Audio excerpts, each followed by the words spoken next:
Բարի երեկո, եթերում ուրվագիցն է, ես Պետրոս Ղազարյանը, սիրելի ստայտողներ, մենք հետևում ենք նախընտրական քարոզարշավին, երեք մեր հյուրը դաշնակցության ներկայացուցիչներ, մենք հերթով բոլոր կուսակցություններին կլուսաբանենք, որպեսզի դուք լսեք նրանց ծրագրերը, մոտեցումները, գաղափարները, որպեսզի ճիշտ ընտրություն կատարեք։ Գովազդային կարճ եւ թանկ վայրկյաններից հետո մեր հյուրը կլինի Ծառուկյան դաշինքի ներկայացուցիչը։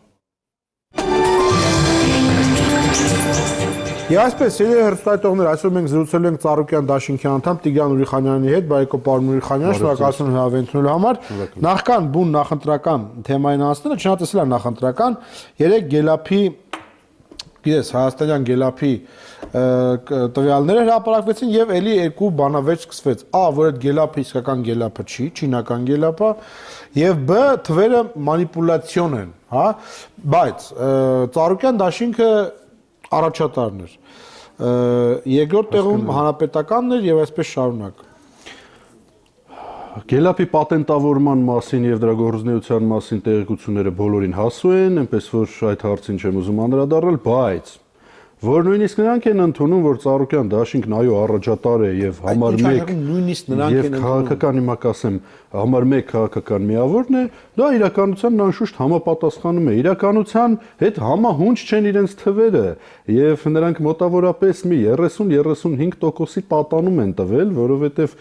վստահ եմ, որ հենց իրենց հետազոտությունների արդյունքում առնվազն այդքան փորձել են իջեցնել եւ հասնել նշած թվերի, այդուհանդերձ լավ է, որ գոնե խոստովանում են, որ Ծառուկյան դաշինքը այո առաջին տեղում է եւ առաջատար դիրքերում է ժողովրդի հասարակության վստահության իմաստ, նույնիսկ իրենք, որովհետեւ իրենք մշտապես աչքի են ընկել ուրեմն թվերի հետ մանիպուլյացիաներով հանրային կարծիքի գիտակցության վրա ազդելու իմաստով, այլ ոչ թե իրական տեղեկատվություն տալու։ Բոլորին հայտնի է, որ շատ ժամանակ սոցիոլոգիական հարցումները պարբերաբար հրապարակվում են մարդկանց գիտակցության մեջ նստեցնելու համար, թե տեսեք այսպես է,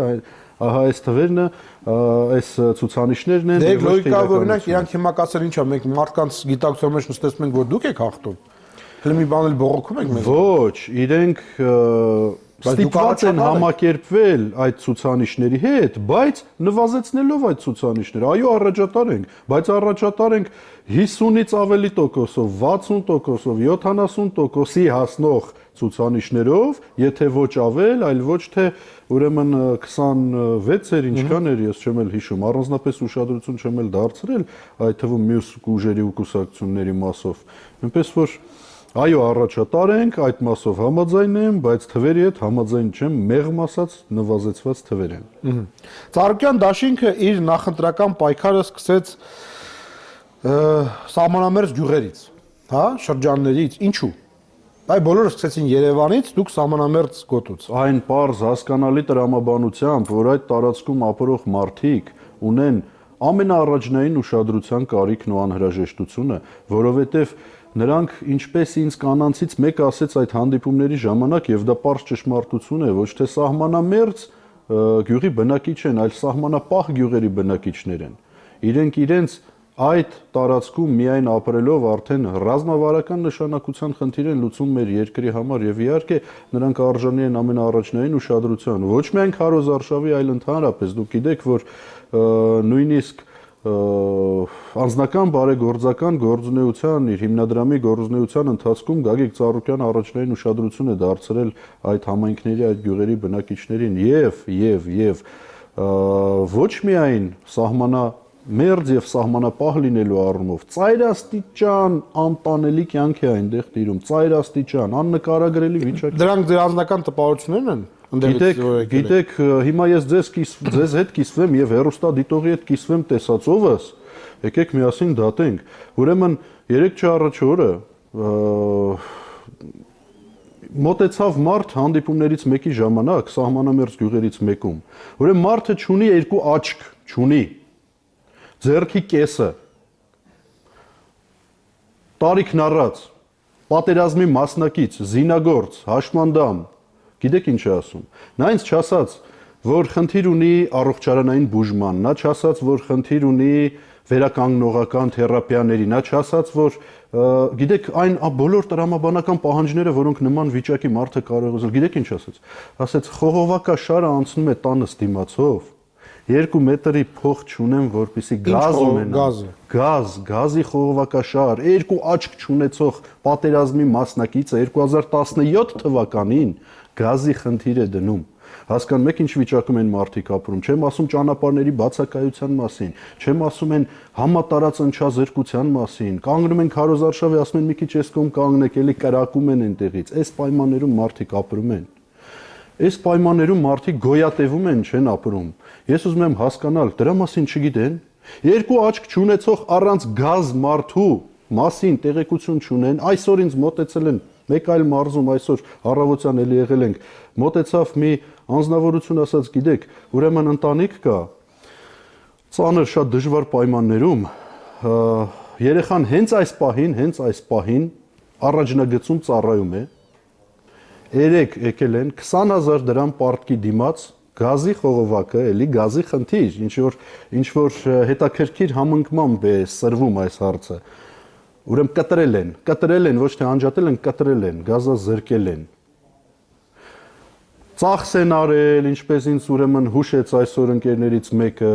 ռեսուրս են ծախսել, միջոց են ձեռնարկել, եկել են 20000 դրամի դիմաց զրկել են ուրեմն մարդուն խողովակից գազա մատակարարումից,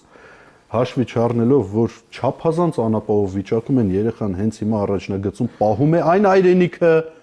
որի բնակիչներին, որում դեռ մնացած բնակիչներին սարսափելի գներով կրկնակի անգամ ավելի բարձր գնով գազ են վաճառում։ Սրա պատասխանատունով է։ Բոլորի համար պարզ է ով է սրա պատասխանատուն։ Նրանք ովքեր անարդյունավետ կառավարում են իրականացնում։ Կա այլ կարծիք։ Համեցեք։ Սրա պատասխանատուն հենց այդ մարդիկ են,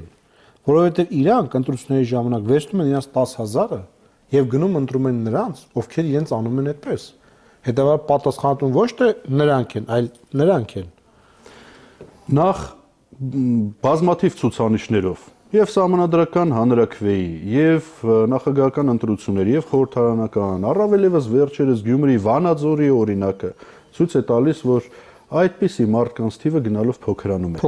Փոքրանում է։ Նույնիսկ եթե կան մարդիկ, որոնք գումար են վերցնում, այնուհետև նրանց մեծ մասը գնում քվեարկում է իրենց խղճի մտոք։ Դա մեկ, երկրորդ։ Ուրեմն մեղավորը ոչ թե այն մարդն է, որը որ վերցնում է, այս չեմ արդարացնում, բայց դուք պատկերացրեք քաղցած աչքերով հնամաշ հագուստի մեջ երեխայի պատկերը, որին հենց այսօր մարդը պիտի հաց հասցնի, ու այդ մարդուն ընտրակաշառք առաջարկելը տականքությանը հավասար բան է։ Եկեք այստեղ այդուհանդերձ մեղավորներին բնորոշենք հետևյալ կերպ։ Կացութաձևը երկրում, բարքերը, այո, կենցաղը, այդ թվում ընտրական եւ քաղաքական կամ հասարակական հարաբերությունների կենցաղը ձևավորում են եւ պարտավոր են ձևավորել նրանք, ովքեր պատասխանատվություն են ստանձնել երկրի քաղաքացիների կյանքի որակի համար։ Դա կառավարող իշխող մեծամասնությունն է, քաղաքական մեծամասնությունն է, իշխանությունն է։ Ապրիլի 2-ը բոլոր այն մարդկանց համար, ովքեր գումար վերցնում են, թե չեն վերցնում, առավել եւս նրանց համար, ովքեր չեն վերցնում, սեփական կարծիքն ունեն, սեփական դիրքորոշումն ունեն, ովքեր համաձայն չեն, անհամաձայն են, ընդդիմադիր են կամ բողոքական են, հիանալի հնարավորություն է փոխելու իրավիճակը, փոխելով պատասխանատուներին։ Ապրիլի 2-ին կարող է տեղի ունենալ այն ամենը, ինչի մասին մարդիկ խոսում են երկար ժամանակ, ինչը մեզանից պահանջում են, իրականացրեք, իշխանափոխություն արեք, փոփոխություն արեք, որակ բերեք, ապրիլի 2-ը, այդ ձեր ասած մարդկանց եւ մնացած բոլորին տալիս է հնարավորություն սեփական ձեռքով դա անելու։ Այստեղ երկու թեմա կա։ Ես լսում եմ ազգային ժողովում Խոսրով Հարությունյանի ելույթը, նա ասում էր, հասկացանք իշխանությունը ընտրակաշառք է բաժանում, ճիշտ եք մեղադրում, բայց արդյոք միայն իշխանությունն է բաժանում ընտրակաշառք, այլ փող ունեցողներ չկան։ Այլ փող ունեցողներ կան, օրինակ Գյումրիում ընտրությունների ժամանակ։ Եթե իշխանությունը Գյումրիում էլ է ընտրակաշառք բաժանել, ուրեմն դա շատ վատ է։ Եթե ակնարկ կա այդ ձևակերպման մեջ, որ ոչ միայն իշխանությունն անդրակաշառք որևէ մի այլ ուղղությամբ, որի հետ ես կարող եմ առնչվել, ուրեմն գիտեք ինչ կա, եթե իշխանությունը ունի ցանկություն ազատ արդար թափանցիկ ընտրություններ կամ նախընտրական շրջան ապահովելու, ինքը այդ ուրեմն process-ը լիարժեքորեն կարող է ապահովել, իսկ եթե ասենք հարգարժան գործընկերը կարող է ակնարկել, որ ասենք մրցակիցները օրինակ մենք էլ ենք նման բան թույլ տվել, հա դուք դա եք ուզում ասել։ Դա եք, չէ՞։ Ես չի ուզում ասել, ինքն էր ուզում ասել։ Ուրեմն գիտեք ինչ կա։ Չեղած տեղից այսօր ահու սարսափը տարածել են եւ մեր կողմնակիցների վրա, ավար հասարակ են մարդկանց, ովքեր մեր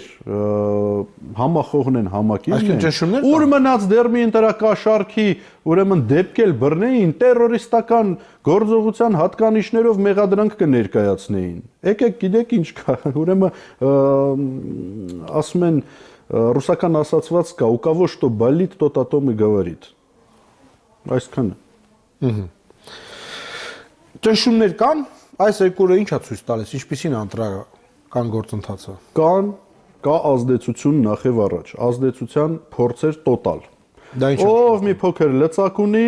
անպայման փորձում է բոլոր ենթականերին կամ իրենից կախվածներին տրամադրել մեզ դեմ, մեզ հակա կամ գոնե չեզոքացնել եւ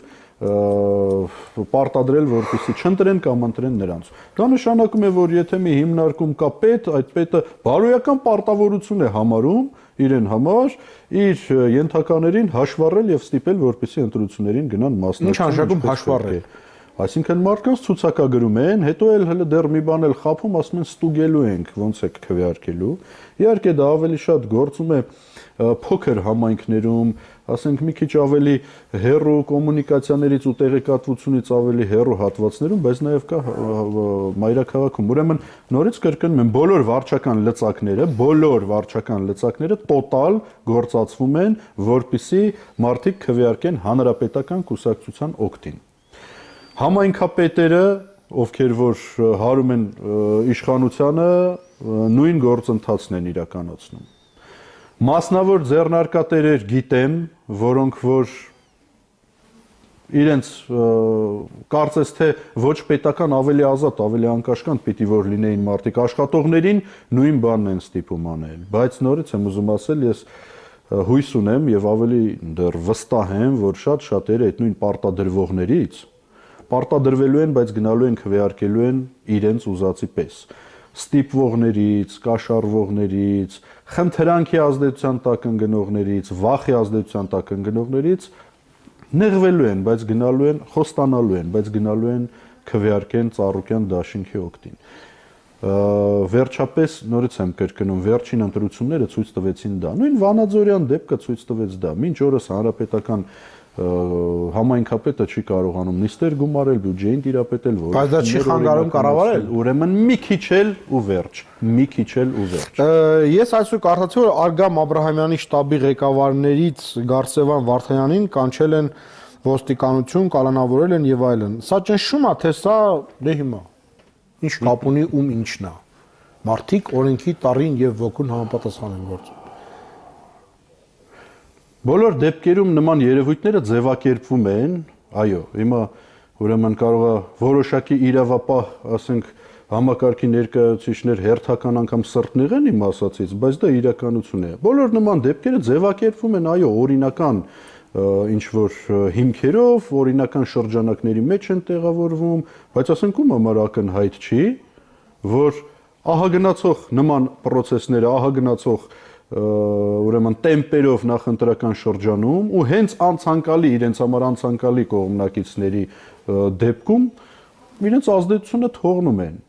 Արգամ Աբրահամյանը այն քաղաքապետերից է, որի պաշտոնավարման շրջանում արձանագրվել է էական արդյունք։ Քաղաքի ժողովուրդը ես շրջել եմ, տեսել եմ, հանդիպել եմ, բավականին մեծ գոհունակությամբ են իր մասին խոսում։ Իր աշխատելավոճն էլ այնպիսինը չէ, համենայն դեպս, որպեսզի իր շրջապատում կամ թիմակիցների կամ համախոհների մեջ այլևայլություններ լինեն։ Նա քաղաքակիրթ կենսակերպի եւ գործունեության կողմնակից է։ Ինձ մոտ մի տեսակ էսպես անհանգստություն է առաջանում, երբ որ խոսակցություն է գնում այ անընդհատ մեր թիմակիցների կամ մեր կողմնակիցների կամ մեր թիմակիցների կողմնակիցների առնչությամբ բերման ենթարկելու, ուրեմն ազդեցություն գործադրելու, չգիտեմ ինչ որ գործեր վերանայելու դեպքերը, երբ որ դրանք առաջանում են եւ տեմպեր են հավաքում, ինձ ուտ անհանգստություն է առաջանում։ Այսինքն ճնշման էլեմենտ է սա քաղաքական։ Բա ինչ եք պատկերացնում, իհարկե։ Եվ նորից եմ ասում, եթե ճնշմանը դեռ որոշ դեպքերում չեն հասել, ապա ազդեցության ու ներգործության բոլոր մեթոդները ձեռնարկվում են։ Եվ դա առաջին անգամը չէ, առաջին դեպքը չէ, առաջին ընտրությունը չէ, բոլոր ժամանակներում եւ իրավապահ համակարգում, եւ մարզային իշխանությունների մակարդակով եւ համայնքային իշխանությունների մակարդակով մարդիկ միշտ հրավիրվել են զրույցների, այդ թվում պրոֆիլակտիկ։ Այս հələ ճնշում չի, ոչ էլ նույնիսկ ազդեցություն է, հիշում եմ, մի օրում 400 հոգի ձերբակալեցին ձեր կուսակցությունից։ Ավելի շատ։ Ну, կլոր եթե ասենք, հա, այնտեղ մոտ 480 քանիս է։ Բերմանի ենթարկեց։ Բերմանի, բայց կարևորը դա բարեփոխումների շրջանակներում էր արվում։ Հետո բարեփոխումների շրջանակներում բաց թողեցին։ Հիմա գուցե հիմա էլ են բարեփոխման երկրորդ փուլն է։ Հիմա տես, երկու խնդիր կա։ Մարդիկ ասում են հոգնել ենք, չենք հավատում, որ կա իրական ընդդիմություն։ Այդ դուք պետք է ապացուցեք, որ դուք ընդդիմություն եք։ Չենք հավատում ու վերջ։ Ում նայում ենք մեծ բաներ ասում, իշխանություն չի գնում վերցնի։ Խնդրեմ։ Ուրեմն տեսեք, լավ հարց եք տալի, ինքը լայնարձակ պատասխանի անհրաժեշտություն ունի։ Մարդկանց այսօր հիմնական խնդրեմը կյանքի անբավարարությունն է, այսինքն կյանքի որակի անբավարարությունն է։ Մարդկանց պետք է հաց, մարդկանց պետք է դեղ, մարդկանց պետք է պայման եւ հնարավորություն աշխատելու, արժանավայել, հատուցվելու եւ ապրելու համար։ Ինչ ասել է ընդդիմություն։ Եթե մարդկանց պետք է այնպիսի ընդդիմություն, որը գնալու է արնահեղության, ապա դրանից ոչ նրանց հացը, ոչ դեղը, ոչ պայմանը, ոչ հնարավորություն, ոչ աշխատանքը չի ավելան։ Տեսեք, եթե մարդկանց պետք է կյանքի որակի փոփոխություն, գիտեք, ես այսքանի օրը անընդհատ բերում եմ մեկ օրինակ։ Գագիկ Ծառուկյանի տնտեսությունը որպես լոկալ միավոր, խոսքը գնում է ողջ կոնցեռնի մասին իր կողմից հիմնադրված, ստեղծվեց, շարունակաբար զարգացավ, կայունացավ, այդ թվում ճգնաժամային պայմաններում, Հայաստանի իրականության մեջ, փակ սահմաններ, փոքր շուկա, տնտեսական անկում եւ այլն եւ այլն։ Բայց 25000 մարդ աշխատում է այդ կոնցեռնի շրջանակներում, վաստակում է միջոց իր ընտանիքը պահելու։ Եթե դա չլիներ, երևի այդ 25000-ը կհամալրեին այսօրվա ահռելի բանակը գործազուրկ մարդկանց։ Ինչու դա չանել համապետական մակարդակով։ Եվ երբ որ մենք հանդես են գալի մեր առաջարկներով, ինքը Դաշինքի առաջնորդ Ծառուկյանը, մեր թիմակիցները, ես ինքս, մյուսները, երբ որ հանդես են գալի ալտերնատիվ ուրիշ ընդդիմադիր տարբերվող առաջարկներով, դրանք բացառապես տնտեսական ու սոցիալական հարթության մեջ են։ Դրանք դառնում են իրավական եւ քաղաքական, այն պարզ պատճառով, որ իշխանությունը չի ընդունում դա։ Երբ որ մենք ասում ենք վարկային ամնիստիայի անհրաժեշտություն կա, գոնե մասնակի խեղտված գյուղացիական տնտեսությունների համար, վարկի, պարտքի, турքի ու հարկի տակ խեղտված գյուղացիական տնտեսությունների համար, չընդառաջելով դրան, իշխանությունը ստեղծում է ամենաուժեղ ընդդիմադիր բախումը, որովհետև պարզապես հայհոյել ընդ որում իշխանական հեռուստաալիքների եթերներից, շրջանառվել եւ տանել ընդդիմադիր ձայներ մեկ այլ բան է, բռնել պետական գանձարանից տարվող փողերը, բերել ալտերնատիվ առաջարկ, զրկել մենաշնորհներին իրենց դիրքի, մենաշնորհատերերին իրենց դիրքից, ապա մոնտաժել պետական կառավարման համակարգը, այսինքն ազատել նկատի ունեմ, քավոր սանիկային, կլանային, բիզնեսային, փոխշահավետ հարաբերություններով կապված մարդկանցից, այս է ընդդիմադիր առաջարկը։ Առաջարկներին պիտի նայեն։ Եթե մենք ասում ենք, տվեք հնարավորություն երկրում արտկա ստվերը, տվեք հնարավորություն երկրում իբր օրինական ճանապարհներով արկա միջոցները, տվեք հնարավորություն փոշիացվող անարդյունավետ վատնվող միջոցները բերել, ուղղել ժողովրդին նպաստող հարթությունների վրա դնել, ստեղծել ձեռնարկություններ, տրամադրել նպաստ թոշակ, ուսման վարձերի խնդիր լուծել, աշխատանքի ուրեմն համար հնարավորություններ ստեղծել, աշխատատեղերով ապահովել, առողջապահության խնդիրը լուծել, սա է խնդրեմը, որովհետև այդ միջոցները երկրում կամ անարդյունավետ վատնվում են, կամ յուրացվում են, կամ փոշիացվում են, խնդրեմը դրանում է առաջանում, ով ուղակի հայհոյում է, նա վտանգավոր չէ, վտանգավոր է նա, ով բռնում է գողացող ձեռքը։ Հիմա եթե կա որևէ այլ առաջարկ, քաղաքական դաշտում, կրկնում եմ, տնտեսական, սոցիալական, հեղափոխական մակարդակի առաջարկ, բացի մեր առաջարկից, խնդրեմ թող ժողովուրդը ուսումնասիրի։ Ինչպես է ձեր 15 առաջարկների ճակատագիրը, հա, եկավ լավ քննադատություն, որ առողջապահական մասը իրատեսական չի, տնտեսությունը ճոխացրած այդքան գումարներ չկան եւ այլն եւ այլն։ Այսինքն իշխանությունը այսպես ասում, ձեր ծրագիրը իրատեսական չի։ Դուք քանի որ իշխանության չեք, ասում եք, լավ ու ճոխ բաներ։ Տոկոսները ցածրացնել, միջին ցածր խավը բիզնեսը ազատել եւ այլն եւ այլն։ Նախ մեր տնտեսական բլոկի ներկայացուցիչները փայլուն հիմնավորում են կետ առ կետ, բոլոր ընդ որում տալով լայնածավալ բացված կետ առ կետ բոլոր այդ հարցադրումների պատասխանները տալիս են հիանալիորեն հիմնավորում են։ Ինչ վերաբերում է մասնավորապես առողջապահությանը, որ նշեցիք, դա շատ ցավալի հարց է, հուզում է գրեթե բոլորին։ Այ մարդիկ ասում են, որտեղ է բյուջեում այսքան գումար, որ յուրաքանչյուր հիվանդին սերտիֆիկատ տան։ Հիանալի բան եք ասում։ Ճիշտ այնտեղից, որտեղից որ ի սկզբանե տարվա սկզբին համապատասխան հոդվածներով բյուջեում սահմանվում է։ Դրանք փոքր փողեր են, դրա համար չեն հերիքում երբեք։ Ներեցեք։ Հերիքում են, չեն հերիքում։ Հերիքում են, որովհետև շատ մեղմ ասած այդ պետպատվերից չեն օգտվում միշտ նրանք, ում դա հասնում է։ Այդ կա, դա մեկ։ բայց մեկը չեն հերիքում։ Երկրորդ, այն որ բյուջեով սահմանում են օդային ավազանի մոնիտորինգի գումարներ, արտաքին լուսավորության սարքերի տեղադրման խոսում եմ հարյուրավոր միլիոնների մասին։ Ազգային ժողովում ելույթներ եմ ունեցել հատ առ հատ դրանց վերաբերյալ։ Այն որ դասախոսություններ են անում դոլարային տասնյակ միլիոններով, այն որ ուրեմն վարկեր են բերում, գրանտներ են բերում, փոշիացնում են, այն որ առողջապահության ոլորտում էլ կա գումար ինքնաբերաբար շրջանառվող, որովհետև մարդիկ ծախսում են այդուհանդերձ գումար ունեցողները ծախսում են եւ դրանք գնում են ստվեր, այդ գումարները պիտի գան առողջապահական ոլորտ։ Ես ինքս այս բյուջեին էլ նախորդին էլ դրանից առաջ էլ 3 տարի ամեն անգամ առաջարկ եմ արել մասնավորապես օնկոլոգիական հիվանդությունների մասով գումար ավելացնելու իմաստով։ Ինչպես ավելացնել։ Վարչական ապարատի պահպանման ծախսերի մեջ, որտեղ նշված է ամեն ինչ, որտեղ ուսումնական կենտրոն են բացում ֆիննախի համար երկծայրանի, 4 ծայրանի պատառաքաղներ ու գարների կտրիչներ են գնում, հիշում եք այդ հայտնի պատմությունը, սպորտային հրապարակ են բացում, սպորտային դահլիճ են բացում, մի հատ էլ մանկական սպորտային հրապարակ են բացում ու այդ բոլորը հարյուրավոր միլիոններով պետական գանձարանից այդ գումարները թող ուղղեն եւ այդ վարչական ապարատի ծախսերի վերջի հոդվածով սահմանված այլ ծախսեր, որտեղ տասնյակ միլիարդներ են։ Մեկ անգամ ելույթ եմ ունեցել 10 միլիարդ 800 միլիոնի մասին է խոսք գնացել, թող ուղղեն պետպատվերին եւ տան մարդկանց այն սերտիֆիկատները, այն փաստաթուղթը, որտեղ կլինի գումար, կոնկրետ գումարային արտահայտմամբ հնարավորություն, որպեսզի մարդը երբ որ ցանկանա, երբ որ ունենա դրա անհրաժեշտությունը, կարողանա գնալ դիմել բուժ հաստատություն եւ ունենալ իր սպասարկումը հավուր պատշաճի։ Այն համակարգը նախ խոսքը գնում է նրա մասին, որ համակարգը այդ պետպատվերի տրամադրման արդեն նվաստացուցիչ է, նսեմացուցիչ է եւ արդյունավետ չէ։ Գիտեք, ուրեմն նախանցած տարի առողջապահության նախարարին այն ժամանակվա հարց տվեցի, էլի հանրապետականի ներկայացուցիչ առողջապահության նախարարին, այդ ժամանակ իրենք բերեցին օնկոլոգիական հիվանդությունների մասով փոփոխություն, եթե դրանից առաջ մարդը ստանում էր իր ախտորոշումը, դիագնոզը որպես օնկոլոգիական հիվանդություն, քաղցկեղով հիվանդ մարդ է, ուրեմն իրեն մեխանիկորեն հասնում է արդեն պետական պատվերով բուժում։ Ինչ արեցին։ Վերցրեցին, փոխեցին կարգը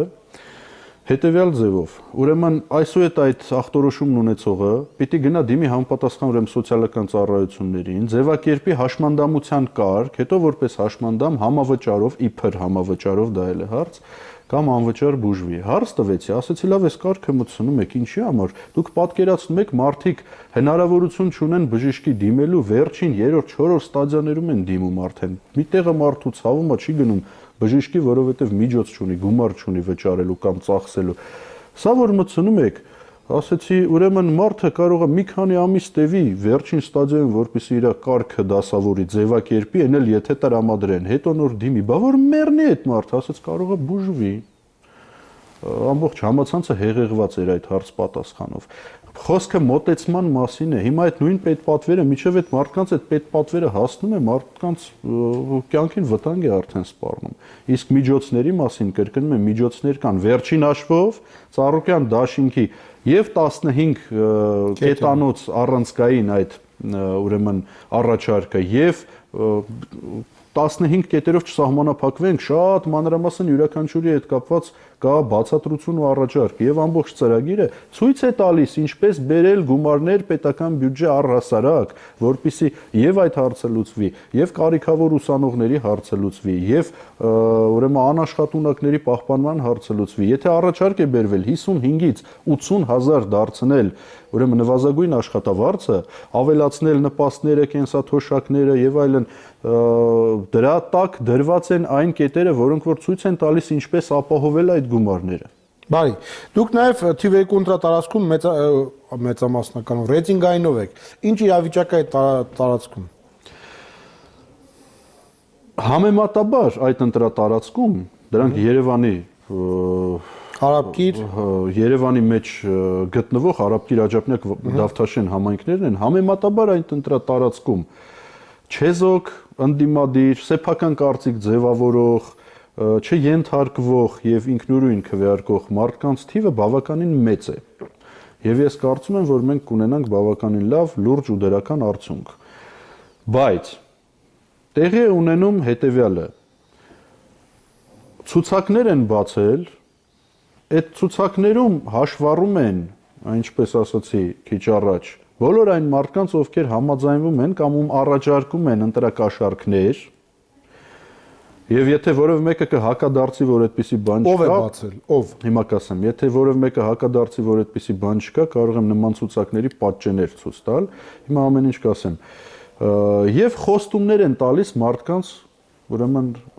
դրամական պարգևատրում տալու, ընտրելու համար, այսինքն ընտրակաշառք տալու։ Ընդ որում բոլորը լսել են։ Բայց լավ ձևակերպում, գիտեք, դրամական պարգևատրում։ Ոչ կաշառք չի, պարգևատրում։ Քրեական օրենսգիրքը շատ հստակ սահմանում ունի, ինչ է սպառնում, ուրեմն այդ պարգևատրումը տվողին եւ վերցնողին։ Ու վերցնողին ազատում է, եթե նա կամավոր հայտարարում է նոր օրենսդրությամբ, ինչեւ է։ Ինչ է տեղի ունեցել, եւ դա գիտեն բոլորը։ Եթե ժամանակին խոսվում էր 3-5-10,000 դրամի մասին, հիմա խոսում են 20, 30, նույնիսկ 40,000 դրամի մասին, դուք էլ լավ գիտեք, բայց ինչ է տեղի ունենում։ Այդ ցուցակագրված մարդկանց կներեք կենցաղային եւ առօրեական արտահայտության համար վերջին հաշվով միշտ գցում են։ Եվ այդ մարդիկ են հետո հայտնվում են բողոքականների շարքում, որոնք ուզում էին ընտրակաշառք, բայց չեն ստացել։ Հետո մյուս ընտրություններին, այն մյուս մի քանի հազար մարդու վրա են աշխատում, նրանց են խոստանում։ Ով է այդպես անում։ Բոլոր նրանք, եւ կարող եմ անուններով էլ նշել։ Անուններով խնդրում։ Բոլոր նրանք, ովքեր չունեն վարկանիշ, ովքեր չունեն հնարավորություն այդ ընտրությունների արդյունքում աշխատելու, ովքեր չեն գնում խորհրդարան, որպես падգամավոր օրենք գրելու, վերահսկելու պետական կառույցները եւ դիվանագիտական գործունեություն իրականացնելու։ Հիմա եթե գտնում եք որ այդքան մարկադիարի հիմա հասկացան մարդկանցից շատ մարդիկ կան առաջադրված նաեւ մեր ընտրատարածքում։ Էնպես որ թույլ տվեք ինձ մնալ կոռեկտության մեջ, բայց ես ձեզ նշեցի մեր խորհրդարանի 80%-ի անունները։ Թե ովքեր են առաջադրված մեր ընտրատարածքում եւ որ ուժերից, դատել կարող են մարդիկ իրենք յուրաքանչյուր։ Շնորհակալություն պարոն Միխայելյան։ Շնորհակալ եմ ձեզ։ Սիրելի ստատուներ, մենք բոլոր ուժերին, բոլոր քաղաքական միավորումների, դաշինքների ներկայացնենք, փորձենք հրավիրել, լսել նրանց կարծիքները, նրանց ծրագրերը։ Այսօր Ծառուկյան դաշինքի ներկայացուցիչ Տիգրան Ուրիխանյանն էր, ցտեսություն։